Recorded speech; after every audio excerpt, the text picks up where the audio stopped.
gosh, isn't this the one that came out in one of the series I watched on Netflix yesterday? But I didn't understand what they were trying to tell though. Oh, there she is.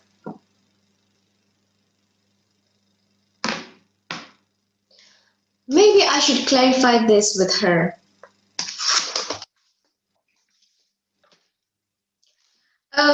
Good morning, doctor. How are you? So, there's something that's running on my mind actually.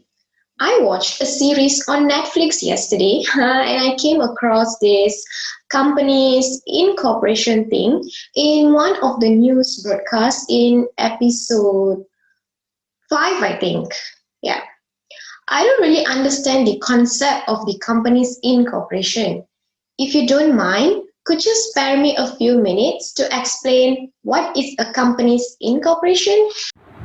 Yes, Sharvina, I find you.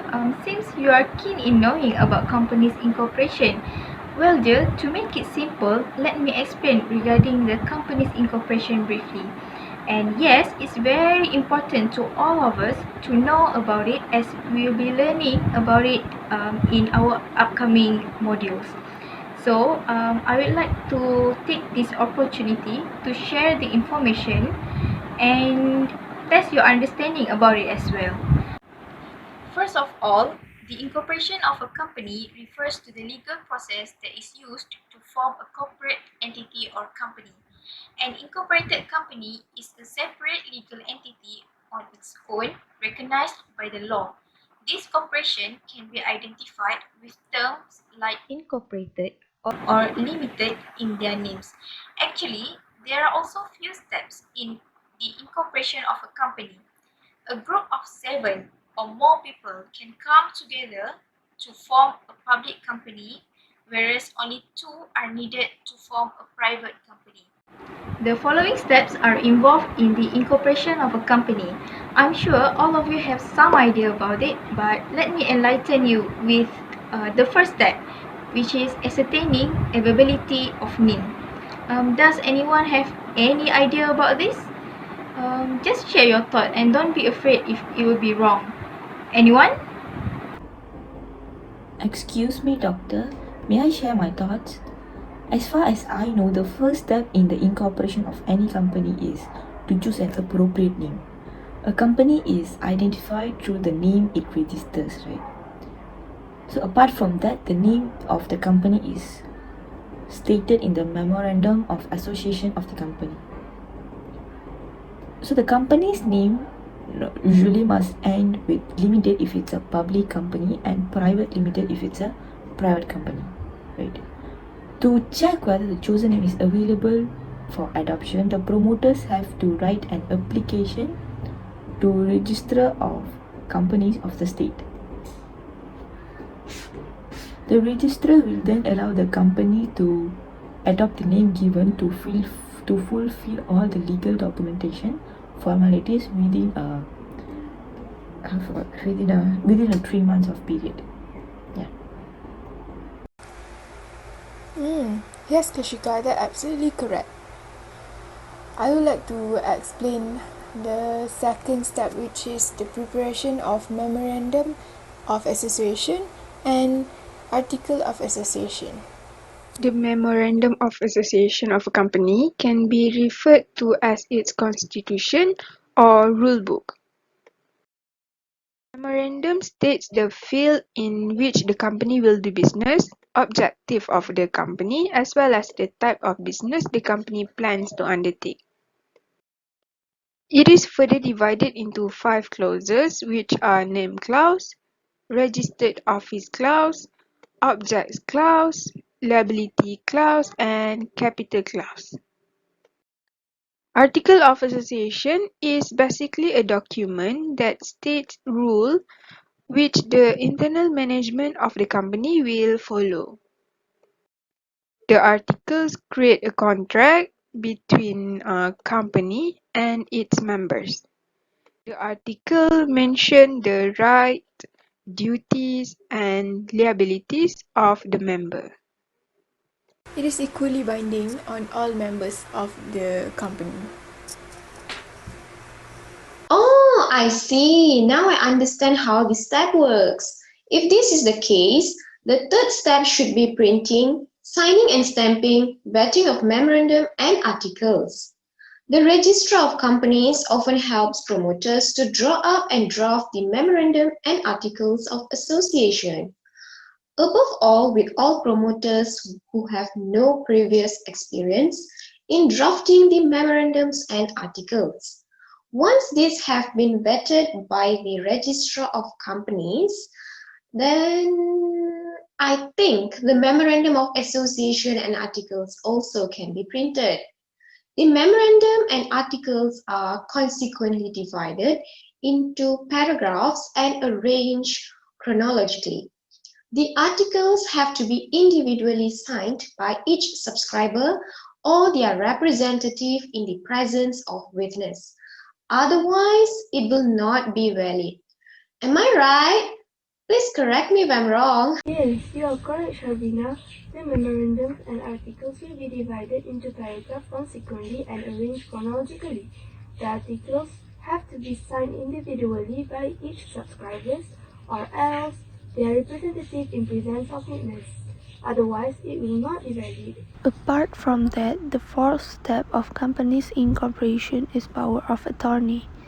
To fulfill the legal and complex documentation formalities of incorporation of a company, the promoter may then employ an attorney who will have the authority to act on behalf of the company and its promoters.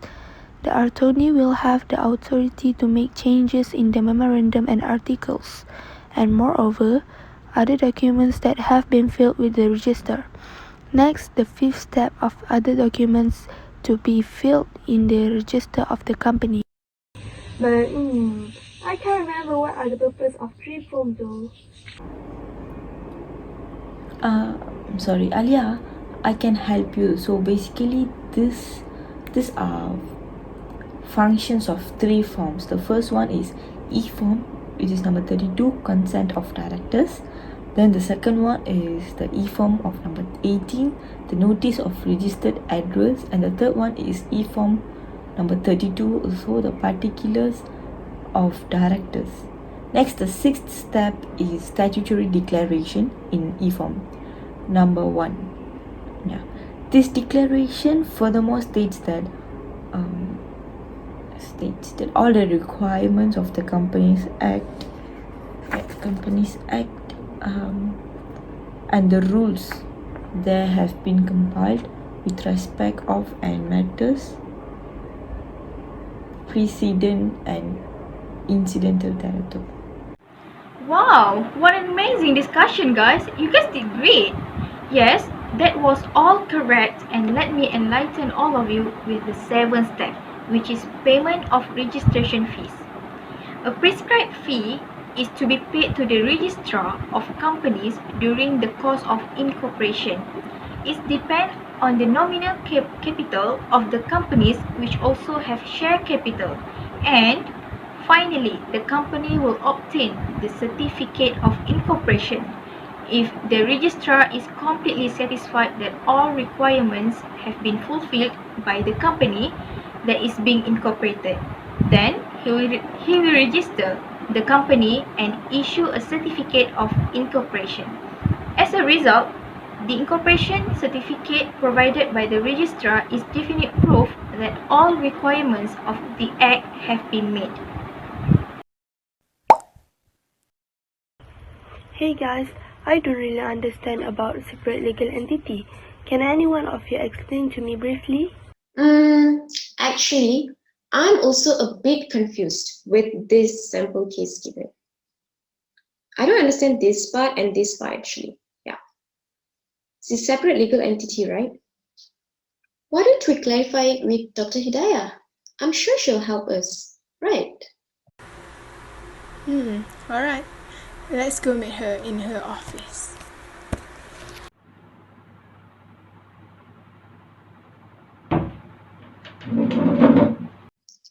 Hey, there she is. Good morning, doctor.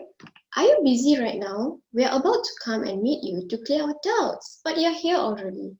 Actually, we don't really understand this separate legal entity chapter. If you don't mind, can you explain it to us again? Yeah, good morning. No worries, girls. I'm free now. Let's revise this together again and I will help you to clear the doubts. Thank you, doctor. So let's start.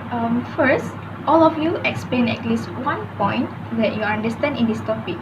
I just want to make sure in which part you are confused. As I know, a company is an artificial person. Once it is incorporated by complying with prescribed procedure, it comes into being a separate legal entity from its member and officers. And incorporation refers to the act of registering the company. Yes, Alia, you are right. Once a company is registered, right, it is said to have been incorporated. It is important to note that the term incorporation has legal implication with regards to the operation of the company and those who are dealing with the company. So, on the date of its incorporation, the company will have its own existence and its own identity that is separated from its members, employees, officers, and those who form the company. Yes, you're absolutely right, Kishika. Such separation is known as the corporate veil. The corporate veil actually separates the personality of a corporation company from the personalities of its stockholders, yes, also known as shareholders, and protects them from being personally liable for the company's debt and also, yes, other obligations. Exactly, girls. This principle distinguishes a company from a partnership and a sole proprietorship. This is basically about a separate legal entity. I think you girls would have discussed among yourself. Your briefings are clear enough about this topic. Oh, I see. Now I understand how it works. So, doctor, if in the exam, if I give clear explanation like this is good enough, right? Yes, I would recommend you to give an example case related to a separate legal entity. I hope you still remember the example case that I explained in previous class. It will help you to get more marks. Yes, doctor. Actually, I wanted to ask you about this example. I don't really understand what they're trying to tell here. It's the Salmon versus A Salmon company case. I don't get it. Doctor, can I share my thought first and you see if I'm right or wrong? Yeah, okay, go ahead, Alia. Thank you, Doctor. So, based on the case, Solomon was a manufacturer of shoes and boots who ran a sole proprietorship business. His business gave him great success. Then, Solomon formed an incorporated company and he sold his business to Solomon and Co. He gave one of the shares to his wife and his children. He sold his business to company for debentures secured with floating charges on company's asset amounting to 10,000 and shares amounting to 20,000 for one each and in cash amounting to 8,782. He was a managing director and his two sons were directors. By being a debentures holder, Solomon became a secured creditor of the company. But then the company soon ran into difficulties and was liquidated. The remaining assets of the company were not enough to pay off the debentures held by Solomon. Other creditors of the company claimed that Solomon had no right to the remaining asset of the company as the company and Solomon were one and the same. Yes, you are right, Alia. Hence, the issue was whether, regardless of the separate legal entity of a company, a shareholder could be held liable to its debt over and above the capital contribution, so as to expose such member to unlimited personal liability. The court held that while organizationally the business was managed by Solomon alone, In law, the incorporation of the company made Solomon and his company two separate persons. Therefore, he could become a secured of the company, entitling him to the company's remaining assets. The House of Lords held that, as the company was duly incorporated, it is recognized as an independent person with its rights and liabilities appropriate to itself, and that the motive of those who took part in the promotion of the company are absolutely irrelevant in discussing what those rights and liabilities are. Thus, the legal principle of corporate veil between the company and its owner was firmly established by this case. Can you all understand about the case now? Yes, doctor, now I can clearly understand the case. Thank you, doctor. Thank you so much for dropping by our class, doctor. Now all of us really can understand about this separate legal entity chapter, and definitely you can expect a very good marks from all of us for the test next week. Once again, thank you, doctor. Yes, thank you so much, doctor, and thanks to you all too, girls. You all saved my life. It's my pleasure, girls. All the best for the test next week. Do it well, yeah?